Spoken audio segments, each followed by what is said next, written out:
welcome back to ICO Review. And today we'll be diving into dub tokens. At a glance, dub tokens will be driving a thing called the Interactive Video Experience Protocol, which is an attempt to reimagine video and video interaction between all members of the digital ecosystem, being the viewer, creator, and advertisers. Similar in a sense to AdBank ICO, dub tokens cites ad fraud, phony traffic, fake views, fraudulent activity in general as the main issue with today's current online content. Setting themselves apart, however, from AdBank, remaining specific to video media, they are introducing video layers that will sit on top of online video. And it's my understanding that these video layers will sit on top of any online video. For instance, having a look here, they have actually graced us with an alpha in a sense. Now, one of the alpha videos was hosted on YouTube, but it did have annotations, etc., over the top of it, which many of you will know is a thing that YouTube no longer does. Check this out. So there we've got one denoting the song.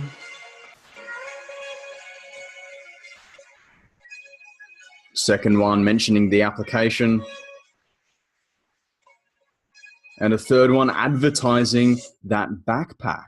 So already in the span of 15 seconds, we've seen 3 possible applications for the IVEP system, which is pretty cool. Now, just as a content creator, as somebody that's doing things primarily on YouTube and consuming a hell of a lot of YouTube as well, I feel that this is far more seamless. It's far smoother than the current advertising paradigm. Think, for instance, watching YouTube, a content creator wants to monetize that video.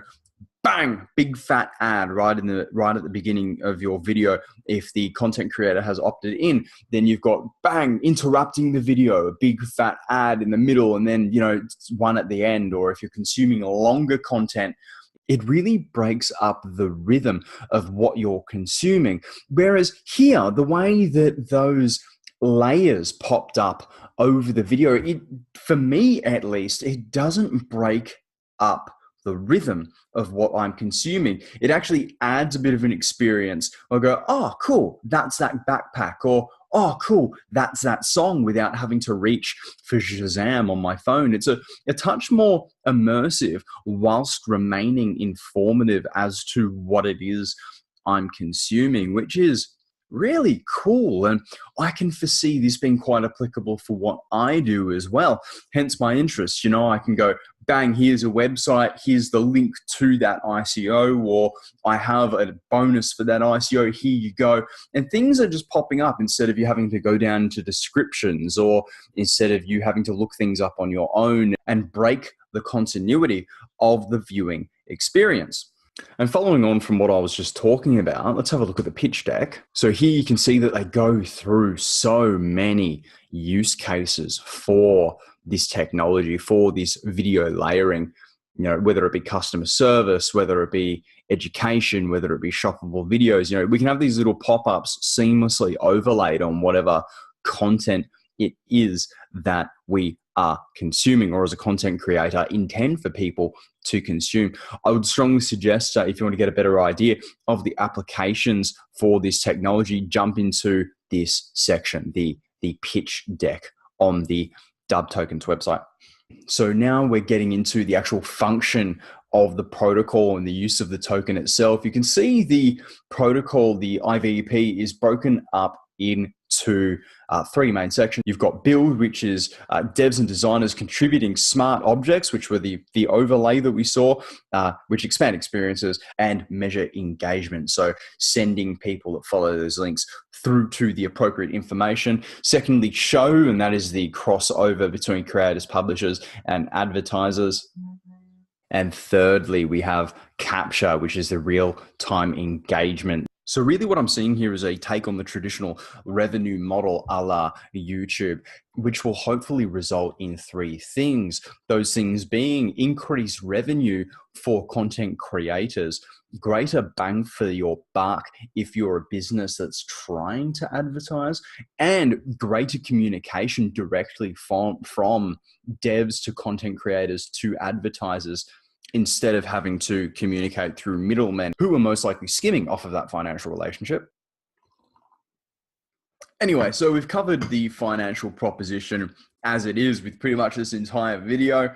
Moving down the list, existing platforms, they have already created an application prior to this project called Dub, available in pretty much every app store ever, that allows some pretty cool e-commerce interoperability for video content. So that's a big tick for me that they've created, something that's seen adoption in the past. Not to mention that in the beginning of this video, we went over an alpha demonstration of those digital video layers. Moving on to social, their Facebook is a bit of a ghost town. Twitter, however, is far better with 1,114 followers. Pretty happy to see them on the Instagram, though that's quite a ghost town as well. And the Telegram is over 1,000 strong, which bodes really quite well. And it seems the more I look into ICOs, the more the Twitter and the Telegram seem to be the most important indicators of social adoption. Moving on to the team, having a look at the founders, of course, they are from the Dub app, so relevant experience there. Moving down the list, we've got marketing and communications, we've got software engineering, social media, more software engineering, software developer, front-end developer, software engineer.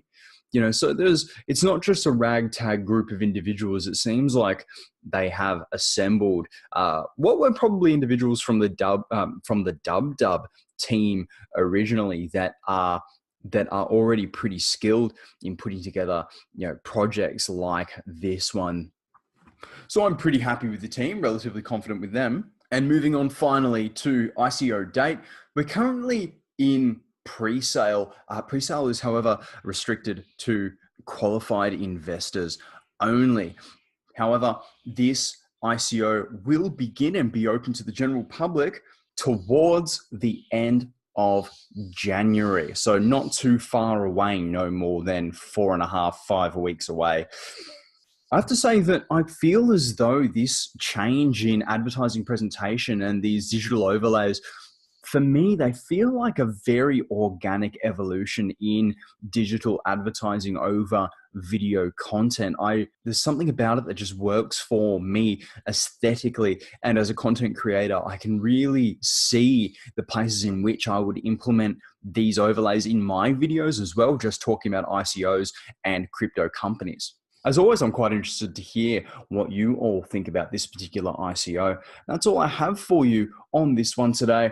I have been your crypto enthusiast, and I will see you in the next video.